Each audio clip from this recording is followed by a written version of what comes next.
You're looking at one of the greatest rivalries in local sports. Me versus Dave Seaman. Dave, you would crush me with sports knowledge. Ron Marchetti might crush both of us.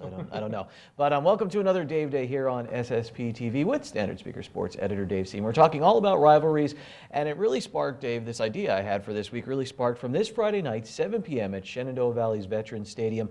The Shenandoah Valley alumni will play the Monoy area alumni in a football game, Dave. Full contact. And what impressed me the most, 20-plus members on both teams, players on both teams. And for Shenandoah, it's going back from 1987 to 2015, and for Monoy from 1996 to 2015. Dave, I think this illustrates in a way, too, that these things never go away. It doesn't matter if you're, 36 years old or if you're 18 years old or younger. That kind of still is in your veins. And I don't know, when you talk with former players, I'm sure they talk about the old West Hazelton games, or maybe even Monoy area and Shenandoah games. You don't forget things like this. There's no doubt about it, too. And yeah, Hazelton, West Hazelton in this immediate area was the big thing at one time.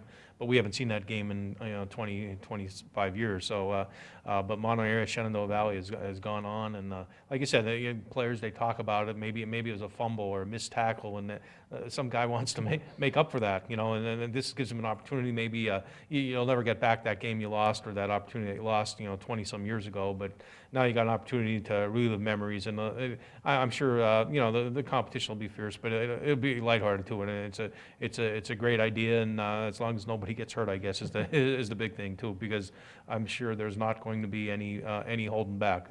That's what a rivalry is all about. Great thing, too, because it'll raise money for both schools. Well, Dave, a rivalry that starts off the season. Berwick will visit Hazelton area in high school football. Week number one, big one for Mike Brennan. He has a talented backfield with Adrian Otero and Sparky Wool coming back for another year. But again, tough schedules right off the bat. You get Berwick. Yeah, there's no doubt about it. You want to have you want to be challenged right away, and you only have one scrimmage this year too. The Cougar scrimmage, Stroudsburg to start the season used to have 2 weeks of two-a-days, and then you go into your preparation for game week. Now you have 1 week of two-a-days, and then you go right into game week. And that game week, there's not going to be any surprises. The Cougars know what happened last year when they went to Berwick. Sort of embarrassed when they went there last year, and to get back on the right foot, I think Coach Mike Brennan and his staff and his team, they've been eyeing this game for a long time, and what better opponent? Berwick's going to bring a lot of people. You hope the weather's nice, because it should be a nice-sized crowd, and it gives an opportunity for the Cougars to show off their talent, and they do have some talent this year. Yeah, Dave, there's a lot of buzz around that week one game last year. A lot of people saying, hey, the Cougars can test the Bulldogs. It wasn't what happened, but later in the season, you saw the Cougars kind of turn things around. We'll see if they could carry that into 2017. Well, how's this for a rivalry? Pittsburgh versus Penn State. Dave, I don't want to go into the whole should they play this every year, but I will tell you this. I get to the point where I'm like, you know what, Penn State doesn't need to play Pitt every year. And then they play like they did last year, and I think, oh, I need this in my life every year. But how much did last season really fuel this rivalry and introduce it to another generation who might not be familiar with it? Pitt probably cost Penn State a shot at a national title. Probably, yeah, and that's what makes a rivalry. I mean, Pittsburgh came up fired up. They started very strong in that game. They showed they were ready to play, and I think last year the game may have meant a little bit more to Pittsburgh to bring back the rivalry in their city, to show what they have. A relatively new coach in Pat Narduzzi, who knew all about Penn State as an assistant coach at Michigan State, and bringing that rivalry back. Like I said, Pittsburgh started fast, and Penn State made a great rally, fell a little bit short too. And I think the Penn State players are going to be a little more eager to play Pitt this year. Not just from a rivalry sake, but from what happened last year and where it fits on their schedule too. I think they want a lot to prove. It's going to be at Beaver Stadium this year too, so it should be an electric atmosphere.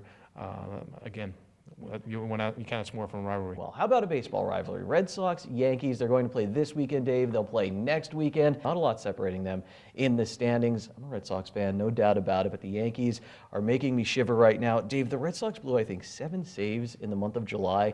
I don't think that's going to happen down the stretch. I give the edge a little bit to the Red Sox. However, I wouldn't be surprised if in 2 weeks I'm sitting here and I'm eating my words and the Yankees are sitting in first place. Both teams made moves toward the end of the trading deadline. Sonny Gray goes to the Yankees. The Red Sox get Addison Reed in the bullpen and Eduardo Nunez, who's been a big bat for them. So going down the stretch, who do you think, Dave? Red Sox, Yankees? I guess after the next 2 weeks we'll be able to tell. It should be if they split the games, over the next a couple weekends, then then you're going to look forward to another great race between the two teams going into September. In baseball, there's probably no other greater rivalry. Although as a Dodger fan, I like Dodger Giants. it could, make a claim for that, Cubs, Cardinals, but when you talk Yankees, Red Sox, and if you're a Red Sox fan and you've experienced that rivalry, or a Yankees fan experienced that rivalry, in another ballpark, you know what I mean, and you have if you've gone to Yankee Stadium. It's, I think deep down there's some respect between the two teams, but there's also some hate. And again, what better way to talk about a rivalry? High school football is getting ready to get underway. Schuylkill County Football Coaches Association Media Day, Dave. We were out there, and we will see much more on all of our local teams coming in the Standard Speaker and here on SSP TV News.